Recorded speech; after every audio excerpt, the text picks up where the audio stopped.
Hello दोस्तों। भाई उम्मीद है कि भाई आप लोग बिल्कुल बढ़िया होंगे। भाई ये हमारी भाई क्लास 3 है ये, ठीक है। आज की भाई हमारी क्लास 3 है और ये मैथ की क्लास है। आज का हमारा टॉपिक क्या है? जो भाई आज का हमारा टॉपिक है ना, वो है रूल ऑफ डिविजिबिलिटी। इसको हिंदी में क्या बोलते हैं? भाज्यता, भाज्यता के नियम। भाई इसको हिंदी में भाज्यता के नियम बोलते हैं। आज का हमारा पहला क्वेश्चन क्या है? इस 16 को काटने वाली कितनी संख्याएं हैं? जैसे भाई एक तो 1 हो गया, ठीक है, 2 हो गया, 3 से नहीं कटेगा, ये 4 से कट जाएगा, 5 से नहीं कटेगा, 6 से नहीं कटेगा, 7 से नहीं कटेगा, हाँ 8 से कट जाएगा और खुद 16 से कट जाएगा ये। तो कितनी संख्याएं हैं जो 16 को काट सकती हैं? 1 2 3 4 5। तो 5 संख्याएं ऐसी हैं जो 16 को काट सकती हैं। और हमें यही बताना है कि भाई 5 संख्या ऐसी हैं जो 16 को काट सकती है। हमें ये नहीं, इस चीज़ से मतलब नहीं है। उसमें 16 को काटने वाली कितनी संख्याएं हैं, कितनी संख्याएं ऐसे। अब भाई अगर उसने हमें ऐसे दे दिया, मतलब सपोज करो उसने पेपर में ऐसे आ गया, ये एक बार एमटीएस में ऐसे सवाल आते भी हैं, एसएससी एमटीएस में, कि 1024 को काटने वाली कितनी संख्या है। तो भाई ऐसे करोगे तो भाई बहुत टाइम लग जाएगा भाई, क्योंकि भाई पेपर में 25 से 30 ही सेकंड मिलते हैं एक क्वेश्चन को करने के लिए। अब भाई ये सवाल अगर इस तरीके से निकालोगे तो भाई कम से कम 25 से 30 मिनट, क्या भाई तुम्हें 2 से 3 मिनट तुम्हें एक ही सवाल को निकालने में लग जाएगी, और शायद वो तब भी नहीं निकलेगा।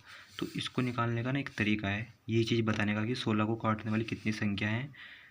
तो जैसे 5 है तो इसको निकालने का एक बहुत ही शॉर्ट ट्रिक है एक। वो क्या है? इस चलो पहले मैं 16 का निकाल के दिखाता हूँ तुम्हें। 16 को काटने वाली कितनी संख्या है? तो 16 का हम यहाँ पे एलसीएम लेंगे। ये 8 बार जाएगा, फिर ये 4 बार जाएगा, फिर ये 2 बार जाएगा, और फिर 2 से 1 बार जाएगा, ठीक है। हम कितना, 1 2 3 4 बार 2 आया ना इसमें, तो 4 के घात 2 लिख देंगे हम। तो यहाँ पे एक बहुत ही विशेष एक बात ध्यान रखनी है। इसमें हम अपनी तरफ से, इस घात में अपनी तरफ से 1 जोड़ देंगे, मतलब जो भी घात होगी ना अपनी तरफ से बस उसमें 1 जोड़ना है। तो ये कितना हुआ? 5। तो बस, तो 16 को काटने वाली 5 संख्या देखो, हो गया ना। मतलब इसमें मुश्किल से 10 सेकंड लगेंगे तुम्हें करने में। जैसे 1024 है, जैसे अब मैं ये निकाल के दिखाता हूँ कि 1024 को कितनी कितनी संख्या काट सकती है। भाई इसके बारे में मुझे भी नहीं पता, बस मुझे क्या पता है, शॉर्ट ट्रिक पता है इसको निकालने की। जैसे 1024 है, इसको काटने वाली कितनी संख्या है, इसको बताने के लिए हम इसका एलसीएम लेंगे। तो भाई ये 5 बार जाएगा, ये 1 बार जाएगा, 2 बार, ठीक है।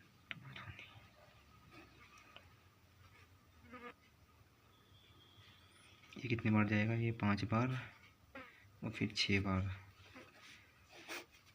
फिर 2 बार, फिर 2 बार, और फिर 8 बार, फिर 2 से फिर 6 बार, फिर 4 बार, फिर 2 से 3 बार, ठीक है, फिर 2 बार, और फिर ये जाएगा 16 पे। भाई ये तो बहुत लंबा हो गया यार ऐसे, तो यहाँ पे आ भी नहीं रहा यार। फिर 2 पे जाएगा, और फिर इस 2 से फिर 1 पे जाएगा। कितनी बार 2 आए इसमें? 1 2 3 4 5 6 7 8 9 10। तो क्या लिखेंगे हम? 2 की घात 10। वही हमें पता है ना भाई, इस घात में एक अपनी तरफ से एक जोड़ना है, तो कितना है? 11। तो 11 ऐसी संख्याएं हैं जो 1024 को काट सकती है, चाहे वो कुछ भी हो। हमें उस चीज़ से मतलब नहीं है, हमें मतलब है सिर्फ 11 से, कि 11 ऐसी संख्या है जो 1024 को काट सकती है, वो कुछ भी हो सकती हैं। पेपर चेंज करते हैं। एक क्वेश्चन जैसे 12 को काटने वाली कितनी संख्या है, इसका भी वही हम एलसीएम लेंगे। 6 पे, 3 पे, फिर 1 पे। कितनी बार 2 है इसमें? 2 बार 2 है, ठीक है। 3 की घात कुछ नहीं है, तो अपनी तरफ से 1 लगा, तो यहाँ पे मतलब 3 की घात 1, 3 एक बार है तो 1 की घात लगाएंगे, अपनी तरफ से +1, अपनी तरफ से +1, ठीक है। तो ये 3 आया, इसको जोड़ेंगे तो 2 आया, इनकी मल्टीप्लाई करेंगे तो 6 आया। तो 6 ऐसी संख्याएं हैं जो 12 को काट सकती हैं। अब तुम देख सकते हो 1 से कट जाएगा, 2 से कट जाएगा, 3 से भी कट जाएगा, 4 से भी कट जाएगा, और 5 से नहीं कटेगा, 6 से कट जाएगा और 12 से कटेगा। तो 1 2 3 4 5 6, तो 6 ऐसी संख्या है जो 12 को काट सकती हैं। अब हमें क्या बताना है, अब थोड़ा अलग, ये तो तुम्हें आ ही गया होगा ना। जैसे ये 12 है, अब उसने बोला कि 12 को काट, ठीक है। तो ये कैसे होगा भाई, इसका भी हमें एलसीएम लेना पड़ेगा।